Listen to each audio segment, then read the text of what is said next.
Right then, question 3, a differentiation question.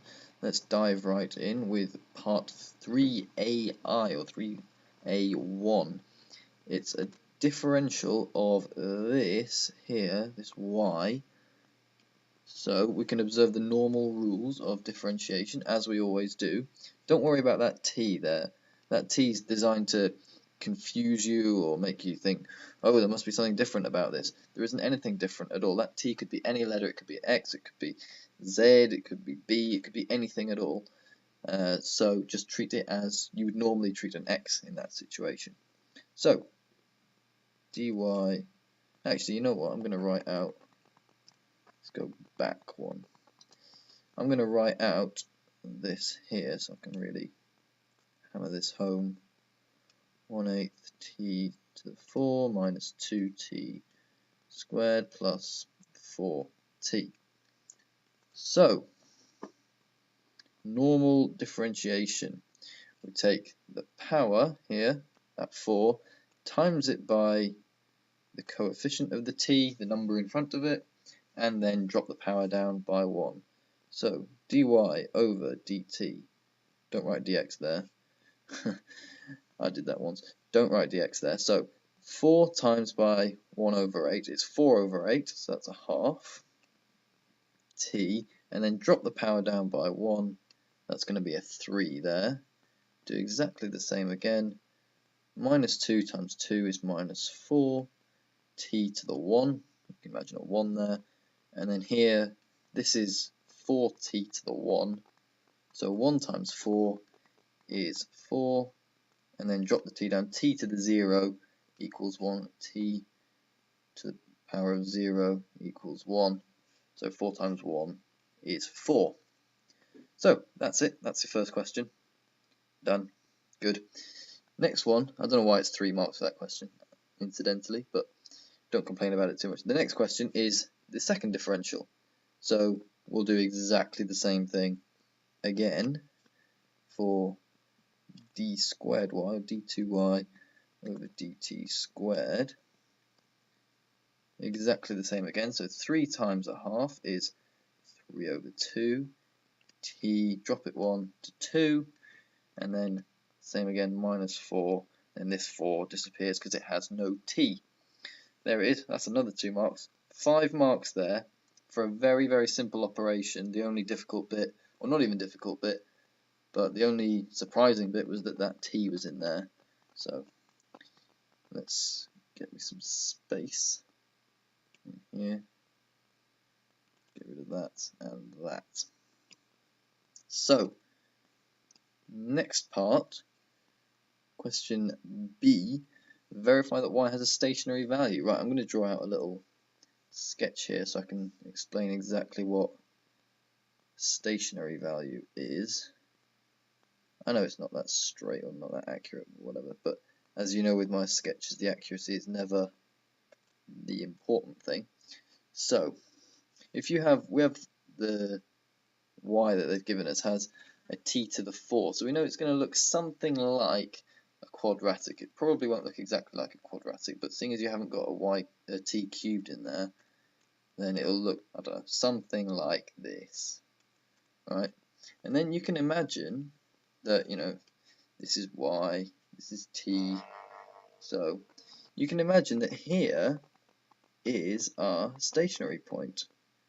That is where the gradient is 0. That is where the, I don't know, the curve turns. Sometimes you get, do another colour, sometimes you get an x cubed, which does something like this. And then, well, you're going to have 2 stationary points. You're going to have one here and one here. It's just wherever the gradient is 0, wherever the direction changes from up to down or from down to up. So in this specific situation, our gradient is going to be 0, they're telling us, when t will equal 2. So the gradient is dy over dt. That's just another way of saying the gradient. Change in y over the change in t. Or change in x normally, but change in t in this situation. So if we put in our t equals 0 into our dy over dt, then we should get 0, and that's what it's asking us to do. We know we'll get 0 because, because the question is never wrong, really. But here we go, so let me get rid of that and start. So, dy over dt is equal to, what was it, half t cubed minus 4t plus 4? Something like that. Yes, indeed it was. So now let's put in our t equals 2 into that. So we get equals 1/2 of times 8,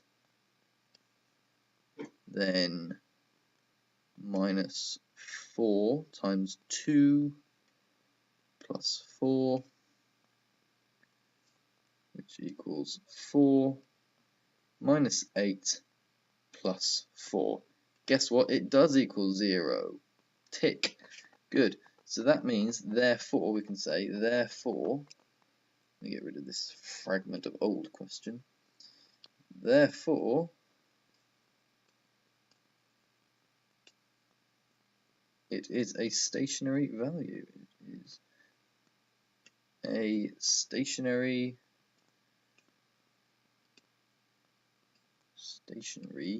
value. It's quite important that you write that down. I think they award a mark for that. You can check the mark scheme if you really want to, but I think they award a mark for putting that down. So, right. Moving swiftly on to C part I. There we go, C part I. Find the rate of change of depth. Okay, so the rate of change, as we've said a couple times, is this. Again, we seem to be using this 100 times, but here we go, bad arrow. So dy over dt is the rate of change. It is the gradient. It is whatever else you want to call it. So find the rate of change in meters per hour when t equals 1. So we put t equals 2 into it last time. Let's put t equals 1 into it this time. So dy over dt. I shouldn't keep rubbing it out really. I need to keep kneading it again. So 1/2 t cubed minus 4t plus 4. So let's put 1 into there. And I'm not going to spend all day doing this, but it's going to be 1/2 minus 4 plus 4. So it's just 1/2. Right, so that is the rate of change of depth of water in meters per hour. So you can say it's 0.5 meters per hour. So hours to the minus 1 is per hour. Right, and the next question, if I just get rid of this part here. The next question says, hence determine with a reason whether the water is increasing or the depth of the water is increasing or decreasing when t equals 1. Well, if t equals 1, if the rate of change is 0.5 or 1/2, well, 1/2 is greater than 0. So that means it's gaining 1/2 a meter of water every hour, which means it must be increasing. So 1/2 is greater than 0, therefore